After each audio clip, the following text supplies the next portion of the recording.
It was just past midnight when the call came in at the Maple Hollow Police Department. The dispatcher sounded hesitant, almost embarrassed to relay the information.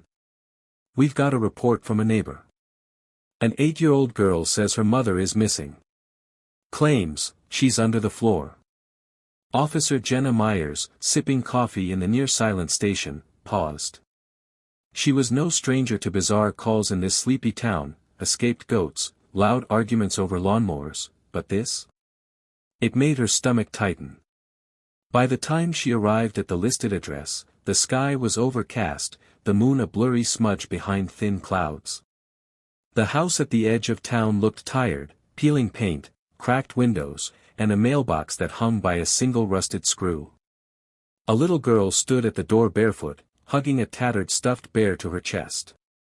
She was pale, her hair tangled, her eyes swollen from crying. But they weren't wild. They were focused.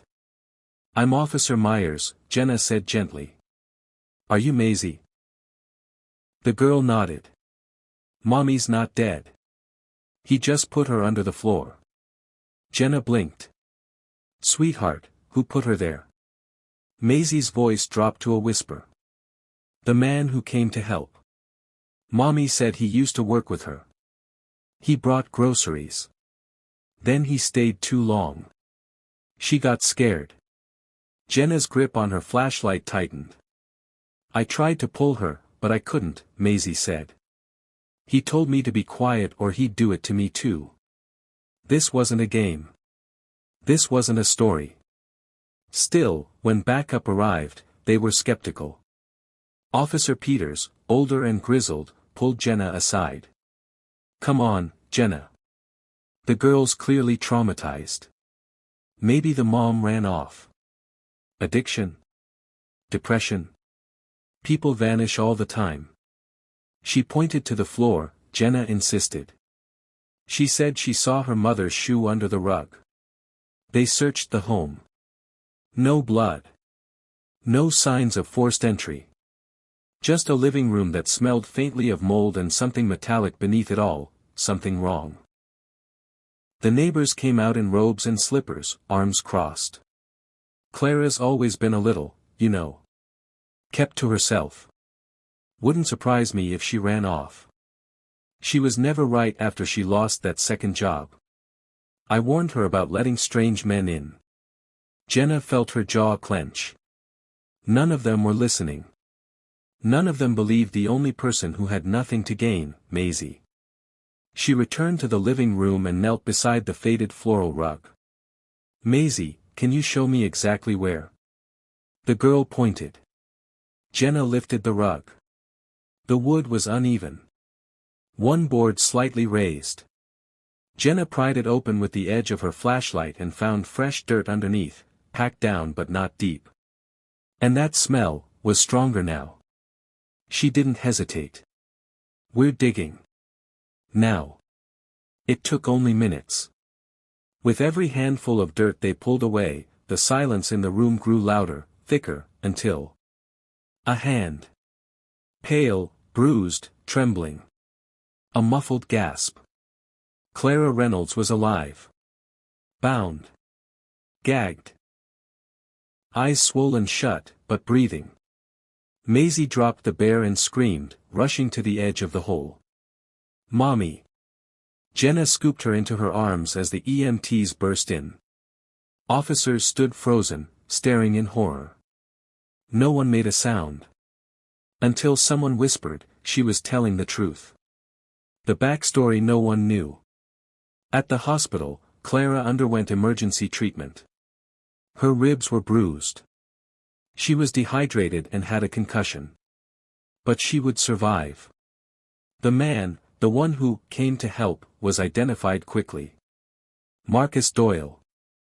A former co-worker from Clara's second job who had seen her struggling and manipulated her trust. He had a criminal record in another state. Assault, stalking, even a prior accusation of attempted kidnapping that was dropped for lack of evidence. This time, there was evidence. Plenty of it. And a town full of people suddenly realizing how little they knew about the woman next door. Jenna visited Maisie every day. The child wouldn't speak at first. She would just sit next to her mother's hospital bed, holding her hand. One day, she finally looked at Jenna and asked, "Why didn't they believe me?" Jenna hesitated. Because grown-ups forget sometimes. They forget that kids know things too. That they see clearly when adults are too busy explaining things away. Maisie nodded. "I just kept thinking, someone will listen. Someone has to listen." Jenna smiled, her eyes wet. "I'm so glad you didn't give up." The town reacts. When the local news broke the story, the town went silent. The same neighbors who once gossiped now brought groceries. A retired teacher volunteered to tutor Maisie. A local contractor offered to repair the house, for free. A therapist donated sessions for both mother and daughter. And at the center of it all was Maisie, a quiet, watchful child with a voice that had moved a community. At a community forum held weeks later, Clara stood before a room full of people who had once judged her and now sat in teary silence. "I was invisible," she said. "People thought I was weak or strange. But my daughter, she never stopped believing that someone would see us. She saved my life. And maybe now, we can save each other." Jenna looked around. People weren't just crying, they were thinking. About how often they looked away. How often they doubted the wrong person. How often they ignored the quiet cries of a child. A new chapter. Months passed. Clara recovered.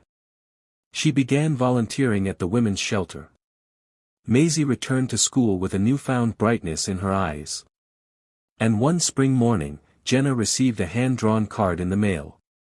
A crayon sketch of a police officer, a little girl, and a woman holding hands in front of a house with a brand new roof. Inside, in messy handwriting, were the words, "Thank you for digging when no one else would. Love, Maisie." Jenna framed it and hung it above her desk. Because some stories you don't forget. Some voices you learn to listen to. And sometimes, the smallest voice carries the truth that saves a life. Because the mother wasn't dead. She was under the floor.